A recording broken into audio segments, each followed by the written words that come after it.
In this video, we'll be seeing about the chemistry of corticosteroids or corticoids. 5 drugs are included in your syllabus, 2 natural corticosteroids, hydrocortisone and cortisone, and 3 synthetic corticosteroids, prednisolone, betamethasone and dexamethasone are given in your syllabus. Corticosteroids. From the term itself, we can understand that they are the steroidal hormones secreted by the outer cortex of the adrenal glands. Outer cortex of the adrenal glands secretes mainly corticosteroids. They are C21 type steroidal hormones and sex hormones like estrogen and testosterone. Corticosteroids or corticoids are 21 carbon steroidal hormones belonging to 5-alpha pregnane series. They include both natural and synthetic hormones. 2 classes of corticosteroids are there. One is the glucocorticoid, example cortisol and cortisone, and mineralocorticoids, example aldosterone. Aldosterone is concerned with sodium and water retention and potassium excretion. Their primary role is in the maintenance of electrolyte balance inside the body. Aldosterone is not given in your syllabus, but an aldosterone antagonist, spironolactone, which is used as diuretics, will be covered while we deal with diuretics. A brief note on the physiological role of glucocorticoids. Glucocorticoids are essential for the preservation of normal functions of all the organs, whether it be cardiovascular system, immunosystem, kidneys, skeletal muscles, endocrine system, nervous system, etc. Corticosteroids play an important role in their normal function. Glucocorticoids, cortisol and cortisone, play an important role in the carbohydrate, amino acid and fat metabolism. They protect the body tissues from starvation and ensures the availability of glucose. They stimulate the liver to form glucose from amino acids and glycerol. The pharmacological relevance or importance of glucocorticoids is based on their anti-inflammatory activity and immunosuppressive action. They are mainly used as a steroidal anti-inflammatory agent and as an immunosuppressive agent. Next, we will see the chemistry of glucocorticoids. So there are 2 glucocorticoids, natural glucocorticoids. One is a cortisol or hydrocortisone and second one is the cortisone. Cortisol is the hormonally active form and cortisone is an inactive metabolite of cortisol. The basic skeletal structure present in corticosteroids is corticosterone. So if you look at the structure of corticosterone, it is very similar to the progesterone that we have studied earlier. That is, it is a C21 or a 5-alpha pregnane steroidal nucleus. The A ring is very identical with the progesterone. That is, it contains a 3-on 4-ene ring system. 2 keto groups are there. That is, one at the 3rd position and the other at the 20th position. Then in addition to this, it contains 2 hydroxyl group, one at C11 and the other at the 21st position, that is the primary alcohol group. So corticosterone can be named as 11,21 dihydroxyprogesterone. Now, how do you write the structure of cortisol and cortisone? If a alpha hydroxyl group is introduced at the C17th position, then you get cortisol. Cortisol is 17-hydroxycorticosterone. That is, at the 11th position, it is a hydroxyl group. Now, if the 11th position hydroxyl group is replaced with a keto group, then you get cortisone. SONE stands for a keto group at the 11th position. So, you can name cortisone as 11-dehydro-17-hydroxycorticosterone. So, as I have mentioned previously, cortisol is the active form and cortisone is the inactive form of hydrocortisone. it must be enzymatically, that is cortisone can be enzymatically reduced to 11-beta hydroxy derivative used by a reductase enzyme present in the body. Now we will see certain important structural features that are required for the glucocorticoid activity. The most important structural feature is the A ring.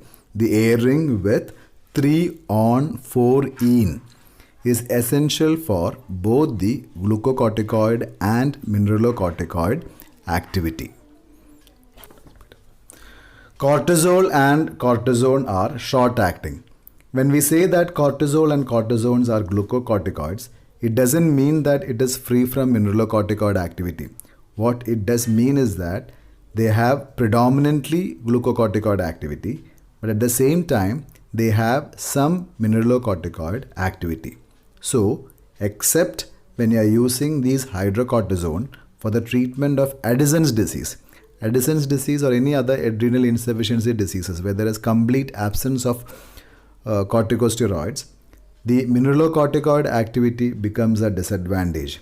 So as a result of this mineralocorticoid activity, there is excessive sodium and water retention leading to edema. There is excessive loss of potassium ions from the body and can affect the cardiovascular functions. So next we will see what are the different ways to minimize or eliminate the mineralocorticoid activity of glucocorticoids and increase the glucocorticoid activity of these agents. So the first one, a simple modification or rather a single addition of an unsaturation or a double bond at the first and second position increases the glucocorticoid activity, that it increases the anti-inflammatory and immunosuppressant activity of these agents and decreases the mineralocorticoid activity. So these agents are generally known by the name delta 1 corticoids, that is, there is an unsaturation at the first position, delta 1 corticoids. And the typical example is prednisolone. It is an intermediate acting corticosteroid with a very good anti-inflammatory activity. Now, as in the case of hydrocortisone, if the 11-hydroxy group is reduced to a keto group, then you will get 11-keto derivative, that is prednisone, which is similar to prednisolone but has to be enzymatically converted to prednisolone. So, how does this simple addition of a single double bond in ring A causes an increase in glucocorticoid activity? This is because of a change in conformation of ring A. In the first instance, you can see that there is only one keto group at the third position. The ring A exists in chair form. Whereas in the second diagram, you can see that there is a 3-on and 4-ene system, as in the case of hydrocortisone. Here the ring A exists in half chair form.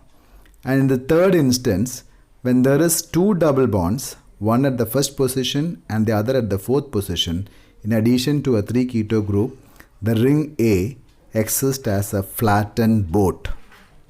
So this single addition of a double bond in ring A causes a change in conformation of ring A from half chair to flattened boat, resulting in better interaction with corticosteroid receptors.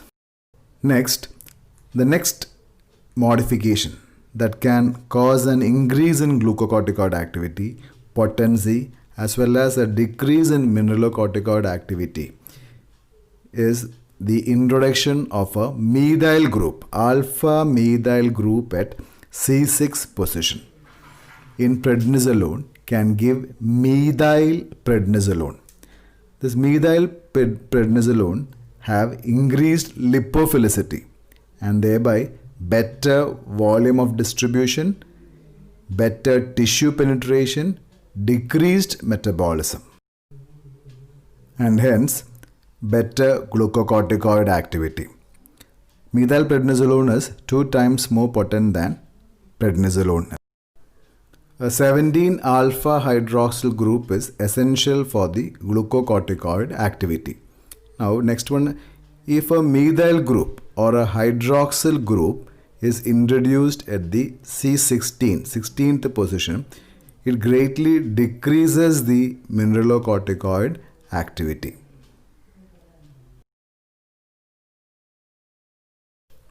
Next one, if a fluorine atom is introduced at the 9th position, a 9 alpha fluoro group greatly increases both the glucocorticoid activity and mineralocorticoid activity. So some examples of for compounds that have all these structural features are dexamethasone, betamethasone, triamcinolone, etc.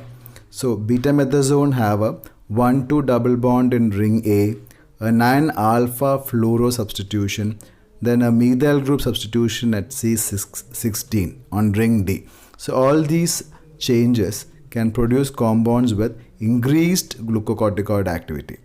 At the same time, they are highly potent and long acting, and they have very less mineralocorticoid activity. Their dose is very less, so their mineralocorticoid activity is very minimum, or you can say there is no mineralocorticoid activity at all.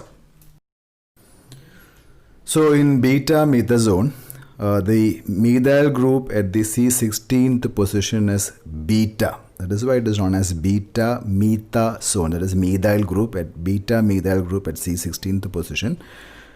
And if the methyl group at C16 is alpha, it is known as dexamethasone. So this is the structure of dexamethasone, where the C16 methyl group is alpha, or it is below the plane of the ring. So the introduction of a beta-methyl group at C17 position in both the betamethasone or dexamethasone stabilizes the 17 beta ketol side chain. That is the keto position at the 20th carbon atom and the alcohol group at the 21st position. 17 beta ketol side chain is protected against metabolism, resulting in potent and longer acting corticosteroids. Glucocorticoid receptor affinity is as given here. So dexamethasone is highly potent with no mineralocorticoid activity, whereas hydrocortisone is least potent and it is having both glucocorticoid and some mineralocorticoid activity. So in this video, we have seen the chemistry of hydrocortisone, cortisone, prednisolone, betamethasone and dexamethasone. Thank you very much.